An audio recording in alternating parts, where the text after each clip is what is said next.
INS Vikrant. গট্টু আর চিঙ্কি গার্ডেনে খেলছিল। তখনই বাবা অফিস থেকে ফেরে। দুজনে বাবার দিকে দৌড়ে গিয়ে জড়িয়ে ধরে। বাবা, একটা রাইড করিয়ে আনো না স্কুটারে। হ্যাঁ বাবা, আমাকেও। এখন না বাবা, কাল সানডে না, কাল সকালে তাড়াতাড়ি রেডি হয়ো, আমরা একটা ইন্টারেস্টিং জায়গায় ঘুরতে যাব। কোথায় বাবা? সেইটা এখন বলবো না, সেইটা সারপ্রাইজ। পরের দিন গট্টু, চিঙ্কি আর ওদের বাবা মা তৈরি হয়ে যায়। এখন বলো না আমরা কোথায় যাচ্ছি। একটু দাঁড়িয়ে যাও বাবা, নিজেই দেখে নিও। কিছুক্ষণের মধ্যে সবাই গেটওয়ে অফ ইন্ডিয়ায় পৌঁছে যায়। ওয়াও, এটাকে কি বলে বাবা? এটা কোন জায়গা? বাবা, একে গেটওয়ে অফ ইন্ডিয়া বলা হয়। এটা কিং জর্জ 5 আর কুইন মেরি স্মারক হিসেবে বানানো। সেই সময় মুম্বাইকে বম্বে বলা হতো। তোমরা এখানে মায়ের সঙ্গে একটুখানি ঘুরে বেড়াও, আমি আগে যাওয়ার জন্য টিকিট নিয়ে আসি। দুজনে এনজয় করতে শুরু করে। মাম্মি ওদের ফটো তোলে। তখনই গট্টুর নজর পেছনের বোটে যায়। চিঙ্কি, ওই দেখো বোট। ওয়াও, কত বড় বোট! এখন আপনারাও আমাদের প্রিয় খেলনা অর্ডার করতে পারেন www.kuntunkids.com থেকে। Link is in the description. এটাকে বোট না, ফেরি বলে বাবা। আমরা কি এতে বসবো? হ্যাঁ, দাঁড়াও, বাবা টিকিট আনতে গেছে, তারপর আমরা ফেরিতে বসবো।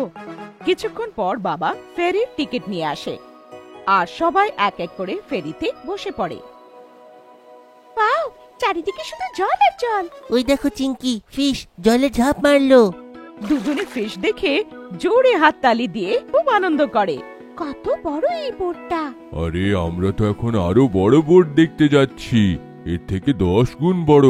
পরের সারপ্রাইজের জন্য প্রস্তুত থাকো। Wow, one more surprise. কিছুক্ষণের মধ্যে সবাই সমুদ্রের মাঝখানে একটা মিউজিয়ামে পৌঁছে যায়। এইটা কোন জায়গা বাবা? বাবা, এইটা আইএনএস বিক্রান্তের মিউজিয়াম।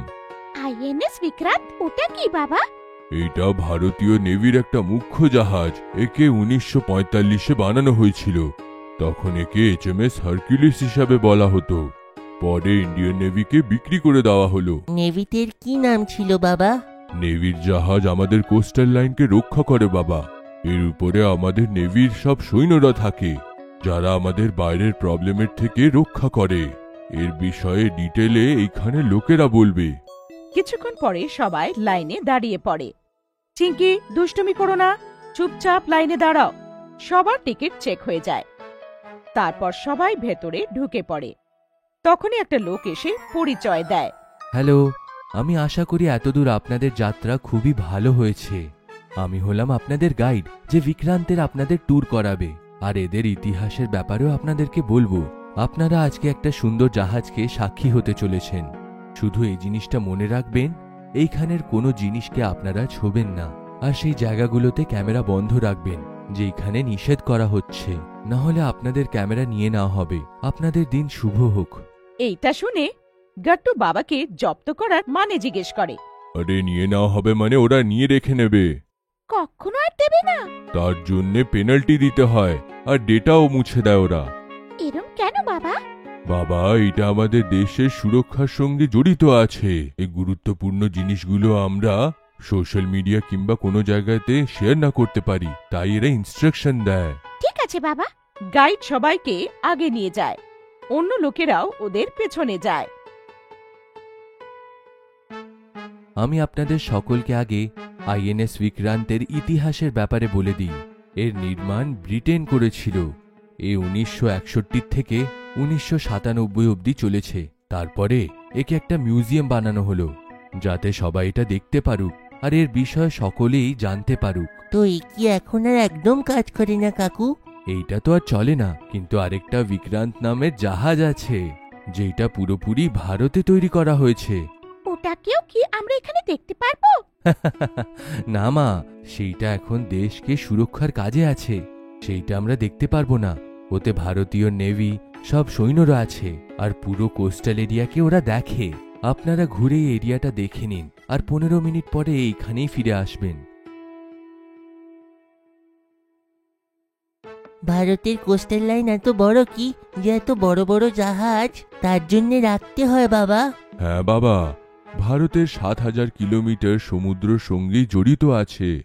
একদিকে আরব সাগর আছে আর অন্যদিকে বে অফ বেঙ্গল। দক্ষিণে দুজনে একসঙ্গে মিশে ইন্ডিয়ান ওশিয়ান বানায়। ওয়াও, আমরা কি ওখানেও ঘুরতে যাব?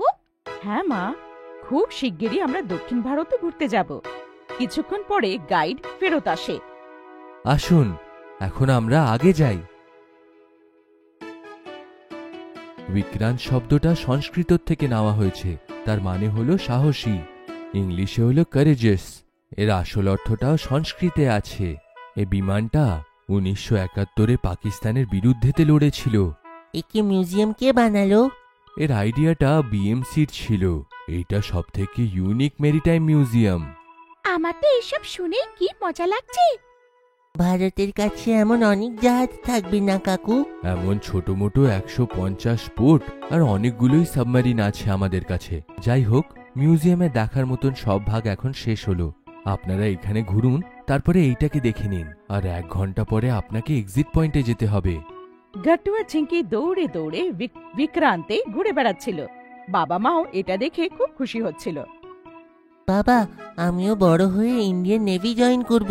বাবা, তার জন্য খুব পড়াশোনা করতে হয়, খুব পরিশ্রম করতে হবে। I am ready. কিন্তু আমি তো ডক্টরই হব বাবা। এইটা শুনে বাবা জোরে জোরে হাসতে শুরু করে দেয়। হ্যাঁ ডাক্তার বাবু, হ্যাঁ হ্যাঁ।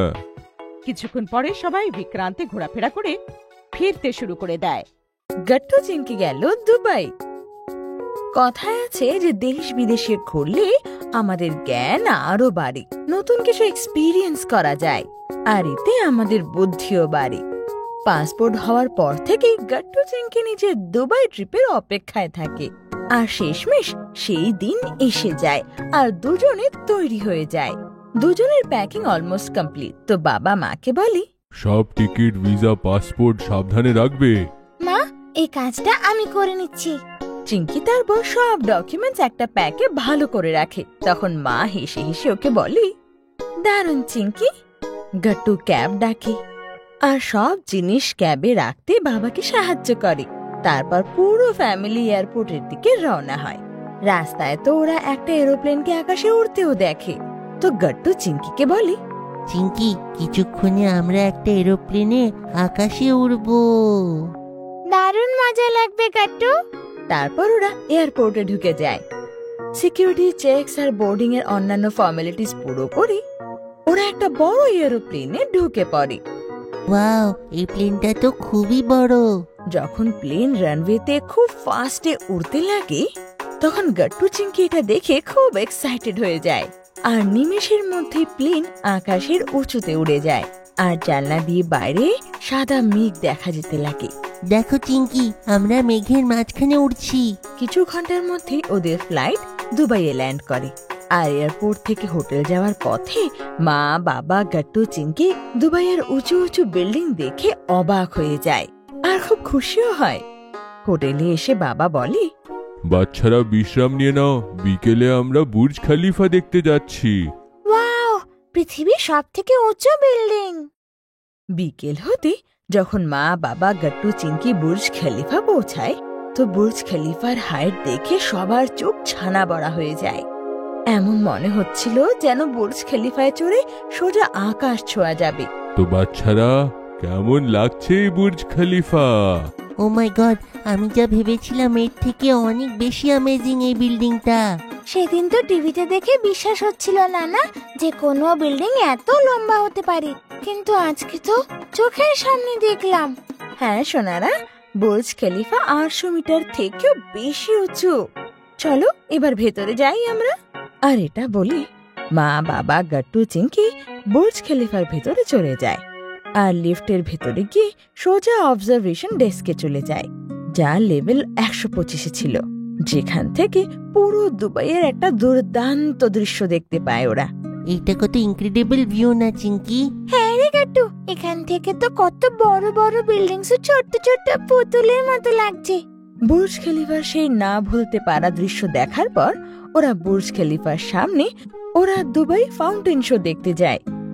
দুবাই ফাউন্টেন শো বড় বড় বিল্ডিং এর মাঝখানে একটা বড় লেকে হয়, যেখানে মিউজিক আর লাইটের সাথে সুন্দর ফোয়ারা বেরোয়। আর মনে হয় যেন যে জলগুলো মিউজিকের সাথে লাফালাফি করছে। ওই দেখো চিঙ্কি, ওই ফোয়ারাটা কত উঁচুতে গেল। হ্যাঁ, আর মিউজিকের সাথেও ফোয়ারার ডাইরেকশন গুলো চেঞ্জ হচ্ছিল। আরে এর মধ্যে কিছু ফোয়ারা 150 মিটার হাইট অব্দিও যায়, যেটা অলমোস্ট 40 তলা বিল্ডিং এর সমান হয়। ফোয়ারার পরের জলের ধারা বেরোতেই বাবা বলে, এই দুবাইয়ের ফাউন্টেন শো পৃথিবীতে সবথেকে বড় কোরিওগ্রাফড ফাউন্টেন শো। আর এটা শুনে গাট্টু চিংকি হাততালি দিতে লাগে। তোমাদের এই খুশির জন্যই আমি দুবাই ট্রিপ প্ল্যান করেছিলাম। দুবাইয়ের ফাউন্টেন শোর মজা নেওয়ার পর মা, বাবা আর গাট্টু চিংকি পাম জুমেরার দিকে এগিয়ে যায়। পাম জুমেরা আসলে একটা ম্যান মেড আইল্যান্ড টাইপের, যাকে মডার্ন আর্কিটেকচার আর ইঞ্জিনিয়ারিং এর অদ্ভুত মিশ্রণ বলা হয়। চারিদিক দিয়ে জলে ঘেরা একটা এমন আইল্যান্ড যার ডিজাইন একদম পাম গাছের মতো, আর উপর থেকে দেখলে তা অপূর্ব দেখতে লাগে। পাম জুমেরা যাওয়ার জন্য মা, বাবা আর গাট্টু চিংকি মনোরেলে চড়ে যায়, যেটা ওদের ম্যান আইল্যান্ড থেকে সোজা আটলান্টিস হোটেলে নিয়ে যায়। মনোরেল থেকে বাইরের দৃশ্য অপূর্ব দেখতে লাগছিল। প্রথমে দুবাইয়ের মডার্ন বিল্ডিংস আর তার দরজা অব্দি জলই জল। আর আটলান্টিস হোটেল তো তার ইউনিক ডিজাইনের জন্য পুরো পৃথিবীতে প্রসিদ্ধ। আরে চিঙ্কি, চেকল্যান্টিস হোটেল তো আমরা অনেকগুলো সিনেমাতে দেখেছি। হ্যাঁ, কি সুন্দর না দেখতে। সোনারা, তোরা কি জানিস যে দুবাই একটা ফেমাস ডেস্টিনেশন ফর শুটিং? এই জন্য তো তোরা এই জায়গাটা অনেক ফিল্মেও দেখেছিস। পাম জুমেরাতে এরকম আরো অনেক হোটেলস, কমপ্লেক্স আর ঘোরার জায়গা আছে। গাট্টু চিংকির জন্য তো এই সব কিছু এক্সপিরিয়েন্স করা নতুন ছিল। আর এত ঘোরাঘুরির পর গাট্টু চিংকি ক্লান্ত হয়ে যায়, আর হোটেলে ফিরে আসতেই সঙ্গে সঙ্গে দুজনে ঘুমিয়ে পড়ে। পরের দিন মা যেই ওদের ডাকে, তো ওদের মনে অনেক কিউরিসিটি ছিল যে আজকে কোথায় কোথায় যাবে। আজকে কি প্ল্যান বাবা? হ্যাঁ, আজকে আমরা কোথায় কোথায় ঘুরতে যাব বাবা?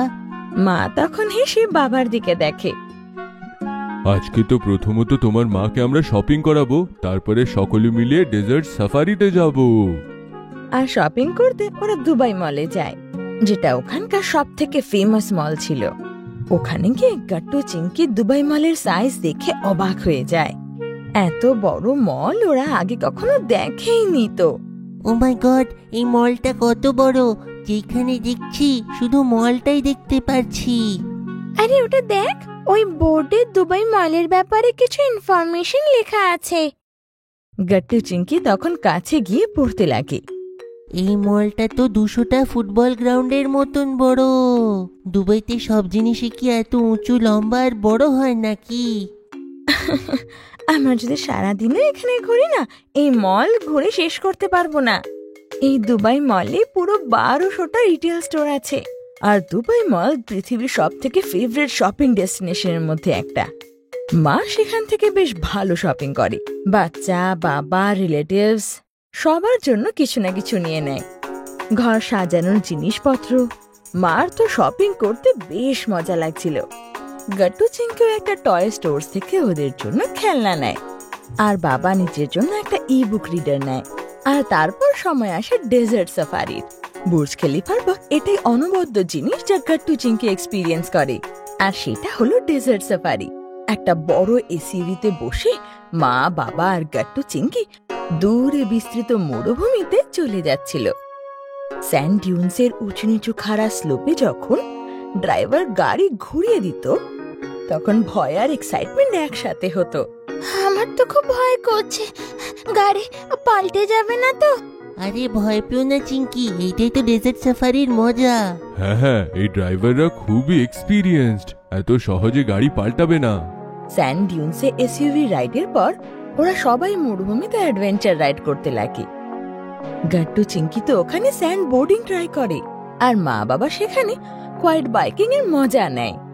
রাত্রে ডেজার্ট সাফারির আর একটা মজা ছিল খোলা আকাশের নিচে টেন্টে লোকাল মিউজিক, ডান্স আর দারুণ খাবার। লাইটস দিয়ে এত সুন্দর সাজানো ছিল যে মুগ্ধ হয়ে যেতে হয়।